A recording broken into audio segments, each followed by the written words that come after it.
We start off with Jimmy in Staten Island. Jimmy, what's up, babe?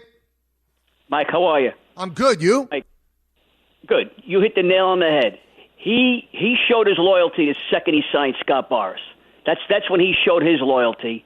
So the Mets went out of their way 2 years ago to give him a decent deal. He thinks he's Aaron Judge. He's not. I'm sorry. And you're right. I don't know if the Mets are going to be better without him this year, but I ain't sticking myself with this guy for the next 4, 5, 6 years when he's going to decline like the way he's declining. I'll take the money they were going to give him. I go out and get a reliever, another solid pitcher if they could find a starter, and go about it that way and then worry about the trade deadline. I'm not sticking myself with this guy. And there's no loyalty in either way. You're absolutely right, and I'm glad the way the Mets have finally realized not to be so loyal if it's going to hurt the team in the long run. Well said, Jimmy. I mean, I concur with everything that you just said.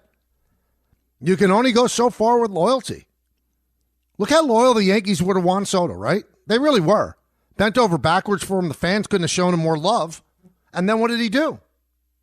I'll tell you what he did. He took the most money, which is what he should have done. So everybody talks about loyalty. The team should be more loyal to the player. It doesn't work the other way, does it? It doesn't work the other way. Odd, isn't it? So you want the owners to bend over backwards, but not the players. Not the players. And occasionally a player will show loyalty. Aaron Judge showed loyalty. Could have gotten more money from the Padres. Could have gotten more money from the Giants. But he told Hal Steinbrenner, if you give me that 9th year, I'm coming back. And he did. And I told this to Buster only yesterday. Think about this, everybody.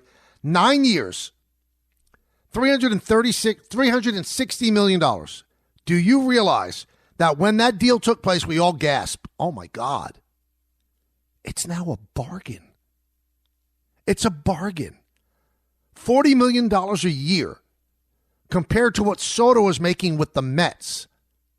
And I know people don't want to hear this, and the only side of the argument that you have is this, age.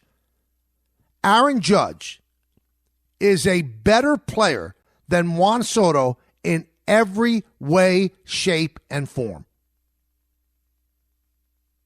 There's no denying.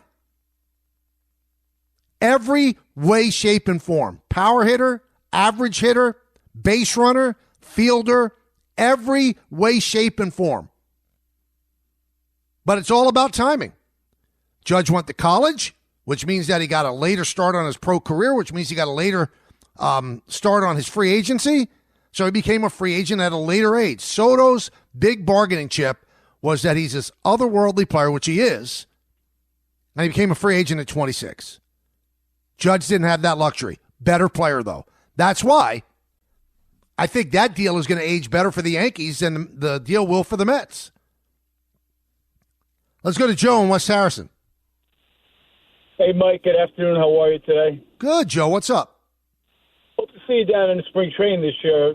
Maybe me and you meet up at my brother Luigi's restaurant. It'd be great to see you. Finally, that would be cool. Yeah. So I just want to get back to that previous caller with the Scott Boras thing. And first, you make a great point as far as the age with Aaron and Soto. But Soto has been a little bit more clutch. But no question, I would be paying more for Judge. And I think Judge is a great representative of the sport anyway, to be honest with you. He's a true Yankee, like Jeter and like the predecessor besides. But so this guy is saying because a 30-year-old man who knows he can't maybe get many more contracts, hire Scott Boras, which we all do not like, to take care of his and his family. All of a sudden, he's not a true Met. Some of these calls just I don't know how you feel about that, Mike. But I mean, if a man has his right to make as much money as he can in the sport that he's not going to last long with, Mike, and I don't know what your thoughts are with that. Well, here's what I say, Joe. I've always been a proponent, and that's why I'm the one guy who didn't come down on Soto for leaving. He had the right to take the most money, and Alonso has the right to aim for the sky. But when it's not there, you look dumb. You can aim for the sky. Good for you. Try to get as much money as you can. This is your one chance at the bag. But if you miscalculate and the bag's not there, then what happens? You expect the Mets to make up for your bad judgment? You turned down 7 at 158. You're not going to get that. You're not going to get anywhere close to that. So I'm not blaming Alonso. But what I am blaming is the fans that say, well, the Mets should step up and give more because he's a homegrown Met. Nonsense. Absolute nonsense. You got to do what you look at the valuation within your organization of the player. And the Mets don't think he's worth more than $22 or $23 million a year. Live with it. Live with it. I would probably value him at $25 million a year. But if they think it's 22 to 23, then it's 22 to 23. Period. This is not knocking Alonso for going for the gold. It's knocking Alonso for making a bad error in judgment. And it's knocking the Met fans for putting the onus on the Mets. Because what I'm saying is you want the Mets to be loyal to the homegrown guy, but you don't want Alonso to be loyal to the Mets and take a little less to stay with the Mets. And I was saying he should, but loyalty runs both ways. That's all I'm trying to put across. Go to John in Hoboken. Hi, Mr. K. How are you today, my friend? Good, John, and you? Good, living the dream, Good. So I'm not saying anybody's right or wrong, but let's just pick out a scenario for Alonso. Okay. The game has changed. You know what the battlefield is. It's 3 years. You're not too far from how far you can get him. Alonso, forget loyalty, forget Boras, forget all the things that make negotiation hard.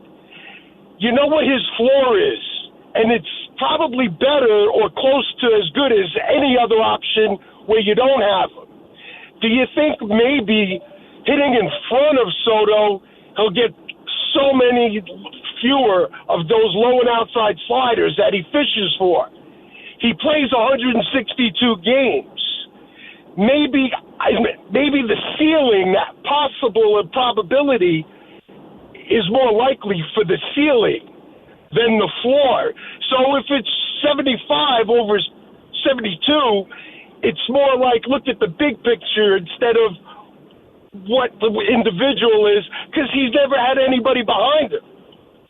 Well, I don't think John. I don't think Soto would hit behind him. I think that Alonso would hit behind Soto. Soto's the one that you give the protection. That's why Judge hit third and Soto hit second. That's why Soto had as great a year as he did in terms of home runs. He never hit that many home runs because he got more pitches to hit because he had the great Aaron Judge behind him. Right now, the Met lineup doesn't give him that protection. I would agree with you with one thing, John. If the walking away point is $75 million and the Mets are at 70, then I think that's silly. But I don't think it's that close. I think Alonso probably wants $30 million a year. And the Mets say no. That's too much of a hill to climb. So they want 90 for 3, and the Mets are at 70 for 3, and the Mets don't want to go up the extra 20. I get it. And I get what Alonso wants. But what you want, what's realistic, two different things.